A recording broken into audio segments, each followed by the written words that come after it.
Who is this person behind this Amazon DSP business? I just Sidney Tarver, man. People First Logistics.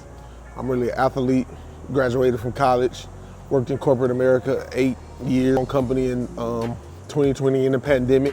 One of the toughest times ever to start a business. If you know, you know, but that's what I am. Team leader extraordinaire.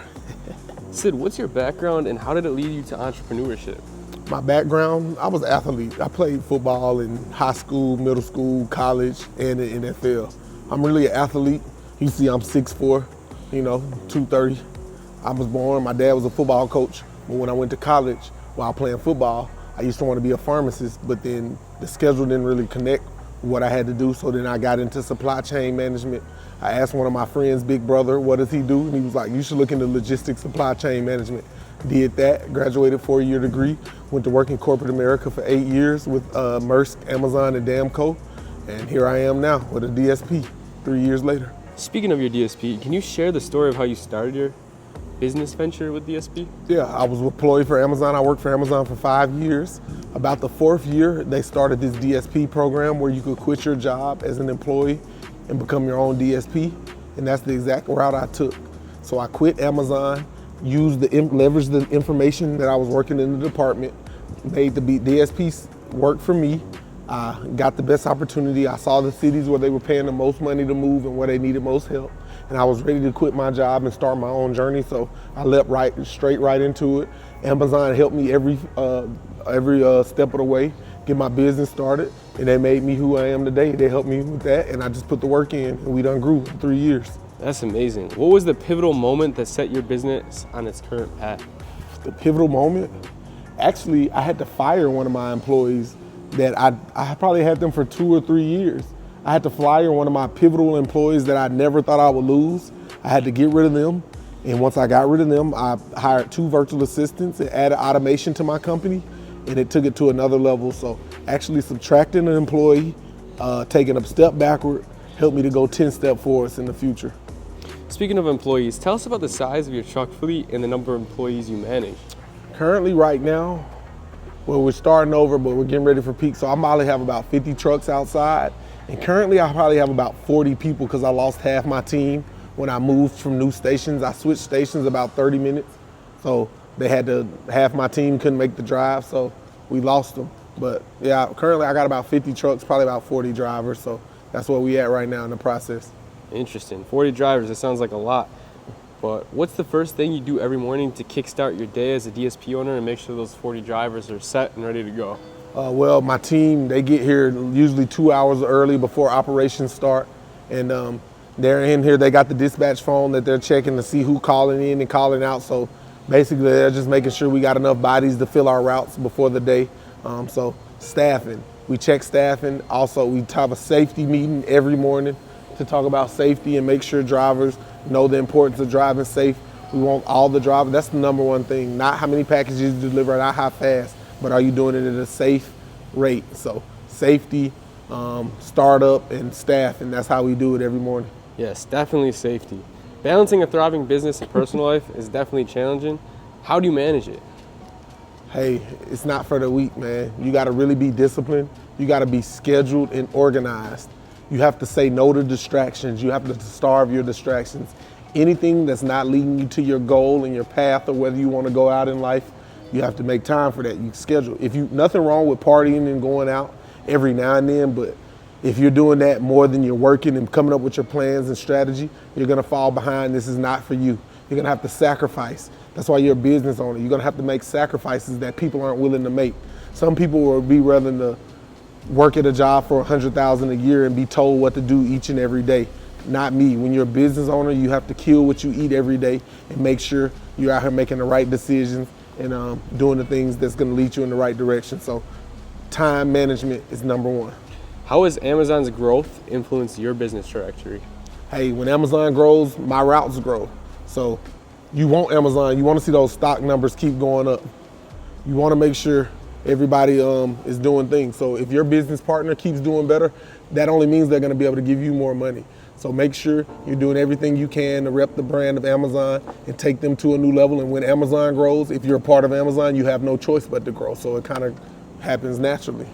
Sid, from your long life in the NFL and all the people you met along the way, I know you've known some big names, but are there any individuals or experiences that have significantly influenced your business philosophy?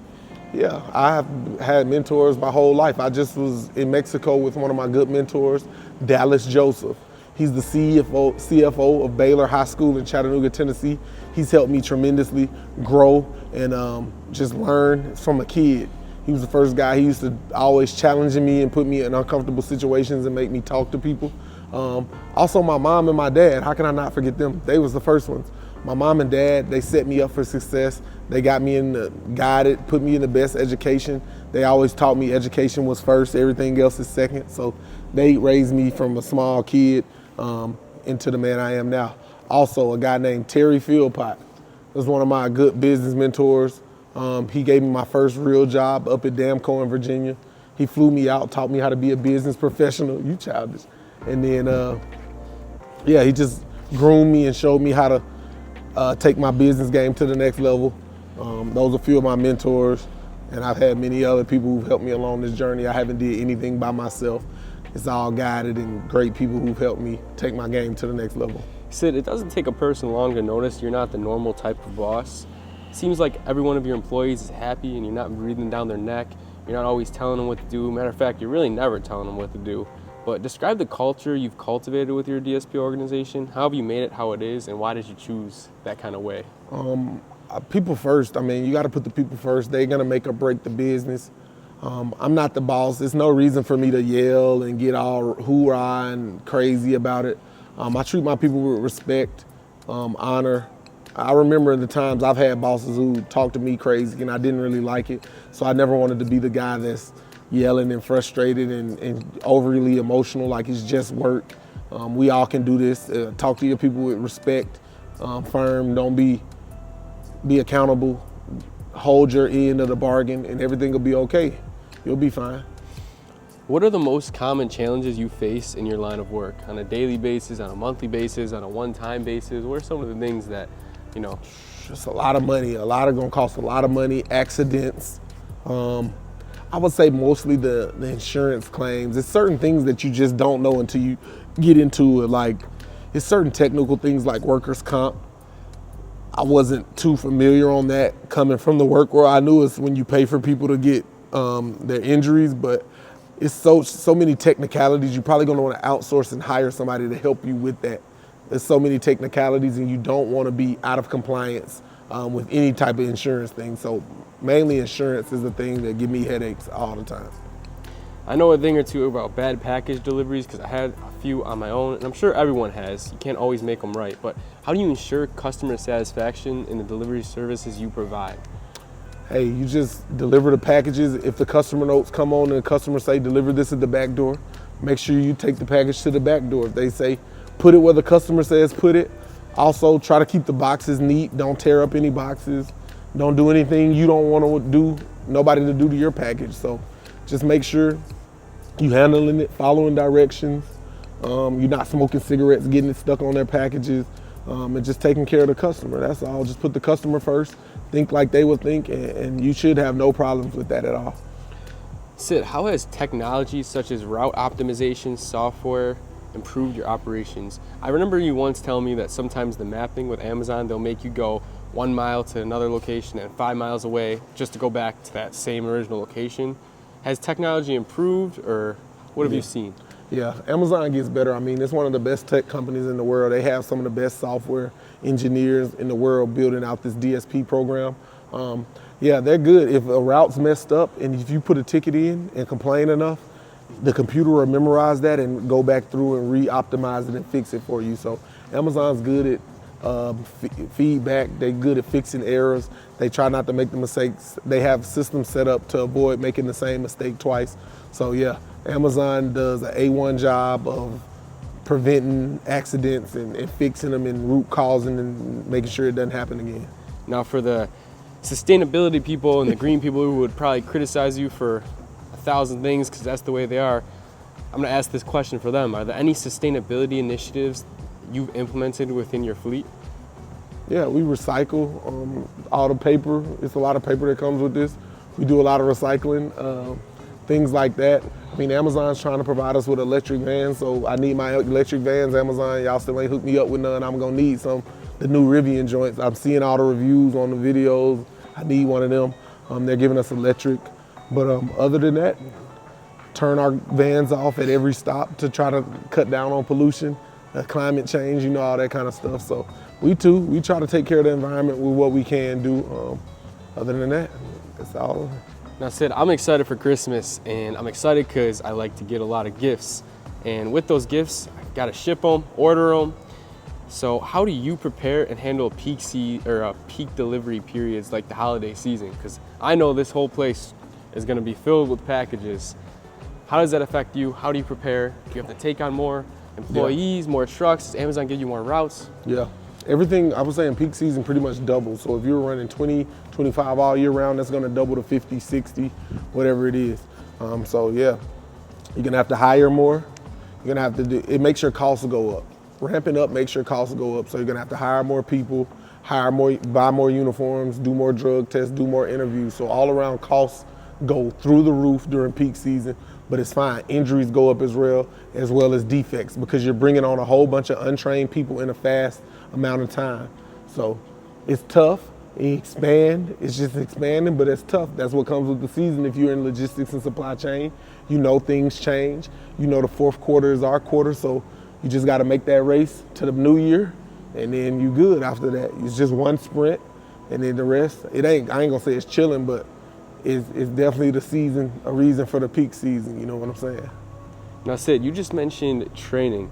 How do you train and develop your team to meet your high standards? Well, I wouldn't even call them high, but you have a good team and they know what to do. And how do you make sure they continue to know what they do and they don't get aggravated? You know what I mean? Now, Amazon trains. Amazon provides us with a great 3-day training program. But after they get out of that, we have our own program, Jofer. He does this thing over there. He trains them on the road and off the road. Also, we look at the updates. Amazon sends out updates weekly. So we make sure all our drivers, I blast out an email or something to make sure that they got all the new changes and we see it. Amazon's good about making new changes, and they communicated with the team. So there's a lot of communication back and forth between us and Amazon, making sure we know all the new processes and ways to take our game to the next level. Sid, can you share a few key strategies that have contributed to your business success? Key strategies. Something that maybe not everyone says. Yeah. Fire bad workers immediately. Don't hang on to no dead weight. Don't think they're gonna get better. Don't try to save them. Once the red flag's there, cut ties with them immediately, because one bad apple can ruin the whole bunch. You know how it goes. Also, speed.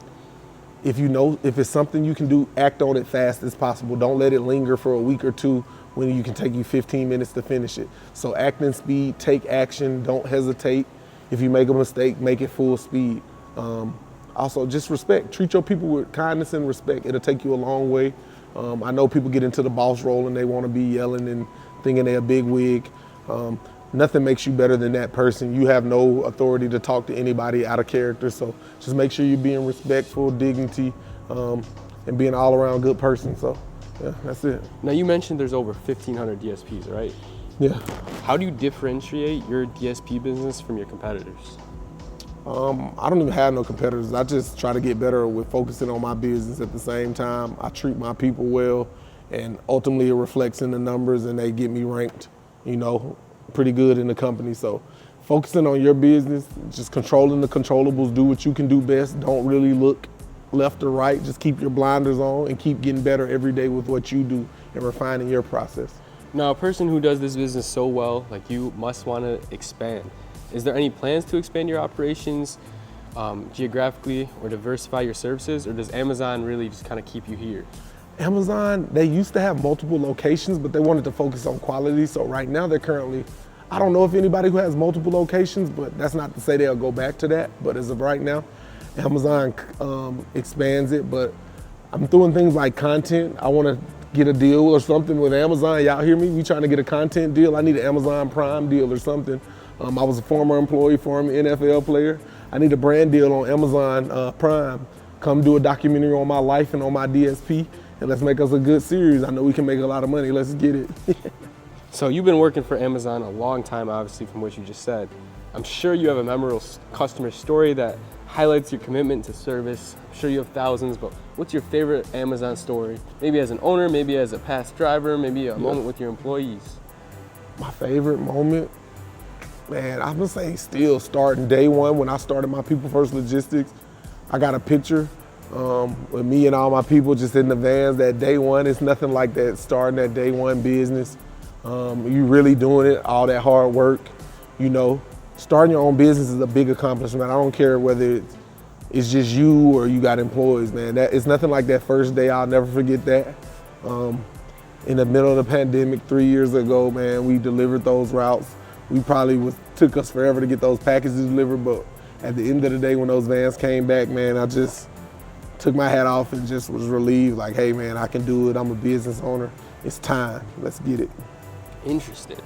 What steps have you taken to make your delivery operations more efficient? Because obviously in this game, efficiency, timing is everything. Your employees want to get home sooner. You want to make sure they're safe. It's training, man. Training, the better. People don't know if they don't know. So Jofer, he's so great about showing people how to load their vans correctly, how to organize their packages, how to move through the truck and be efficient out on the road. Training is number one. You need to train, and when you don't think you need to train some more. So all kind of training is what's gonna take your team to the next level. Refining the process, doing what works for you will take you a long way. Amazon DSP, from what you're saying, seems like a business that most entrepreneurs might tackle and want to get into. What advice would you give to someone looking to start their own Amazon DSP business? Just know when you're getting into this business, you're working with Amazon. Working with Amazon, it seems easy, but they're very demanding. Amazon strives for greatness, so if you're not ready to be great and be pushed and pulled and stretched in all kind of directions, this is not the job for you, man. Amazon is growing constantly every day, learning new technology, new movements. They're gonna have you implement it and do those things as well. So make sure you got an open mind, adaptable and flexible. Now, you said Amazon's always developing, they're big on tech. Are there any exciting innovations in the delivery industry that you're excited about? I want to get my electric vans. That's really what I want to get, the electric vans. Also, I haven't heard, but I haven't had my ears. I want to see the drones go, how they gonna do the drone project with Amazon, dropping packages. Also, Amazon only started, maybe 2015 with logistics. So I want to see how far they can grow their network. Can they get boats? Can they get planes? Can they get trucks? Can they get the railroads? Can they get containers? How big will Amazon take this logistics? You saw how they got the internet with the storefront. So imagine how big they can build their supply chain infrastructure. I imagine they can build it pretty big with their network. But when are your busiest delivery hours and how do you handle the rush? Peak season, I would say, would be the biggest, or Prime Day, Amazon Prime Day or peak season. So from about October to New Year's, I'm gonna be out in the field.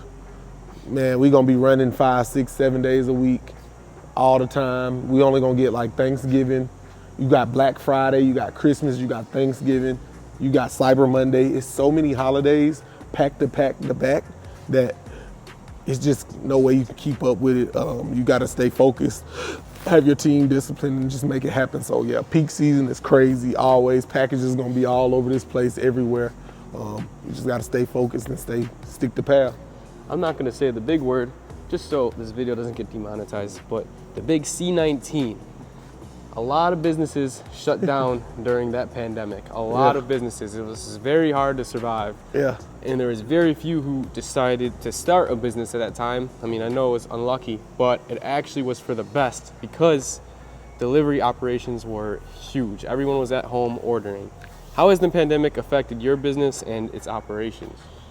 Man, I ain't gonna lie. The pandemic was a gift and a curse because early in the pandemic, it was hard to get employees because the government was paying more money to sit at home and do nothing than actually come to work because of the C-19 word. But as it kept progressing and it came back off, people came back to work. But also, it was also good though, because once I did hire my people were so scared to come outside that it was like a peak season the whole time during Amazon. I mean, people were ordering stuff left and right all day because they were scared to come outside. So it really helped my business out tremendously. It made us do what we do. We ultimately didn't lose in the pandemic because people needed us. We were essential workers. We were bringing products and stuff to the elderly who didn't want to come outside. So we really were like heroes during the pandemic. So shout out my team, People First. Y'all are true heroes. Thank y'all for y'all hard work and dedication. The team is definitely heroes. It sounds like delivering in a pandemic. So you obviously want to keep them safe. What specific safety protocols does an Amazon DSP owner or Amazon itself have in place for your drivers and employees? Safety's number one, man. First of all, the training. You got to do driving courses to make sure you even pass the road test, things like that to get on the road. They give you various trainings where you need to take the keys out and make sure you're locking your doors after every delivery. Also, Amazon gives us water. They give us safety supplies, dog spray to make sure our drivers stay, you know what I'm saying, hydrated and things like that on the road. So safety's number one, training, and just creating a safe culture, man, and just letting the people know you care about them more than the numbers or the boxes or the packages or the pay, all that. So show your people you care about them. How many more? I'm tired. This is your last question. Question 30, Sid. What's your long-term vision for your Amazon DSP business? For my Amazon DSP, like I said, man, Amazon, get at me. I want to do this forever, keep it running. I actually want to help my other drivers get their own chance to start their own DSP. So Amazon, y'all come at me with that program. I want guys that's been with me, Dave and Nicole Jofer, I want them to start their own DSP, take care of their family. I'm not holding anybody back. And also I want that Amazon Prime documentary on the life of Sidney Tarver, former Amazon employee, former NFL player. Now I got my DSP, People First Logistics. We in Amazon, I'm going 3 years strong, still making it happen, trying to get to this money. Amazon put me on the big screen. I'm ready to go to Hollywood, baby. And there you have it, 30 questions with Amazon DSP owner, NFL player, Sidney Tarver, making it happen, 100 employees under his belt and continuing to grow, taking challenge and risks, moving to new places, and here he is, still surviving. Over 7 million packages delivered, over 25,000 routes, man, over 500 people employed with People First Logistics through the lifetime of this business, so yeah. I lied. There's one more question. Is there anywhere the people watching this video who are interested in DSP can go to kind of learn a little bit more? Yeah. Click the link below. You can join the People First community. Also, I got a few courses if you're interested in learning about logistics, Amazon DSP. I have multiple courses on leadership. Anything you want's down below in the bio. Make sure you like, subscribe to the channel, join it. What kind of videos you want to see. Make sure you like, subscribe, comment, join the People First community. You already know what it is. People First Logistics going on, and we out.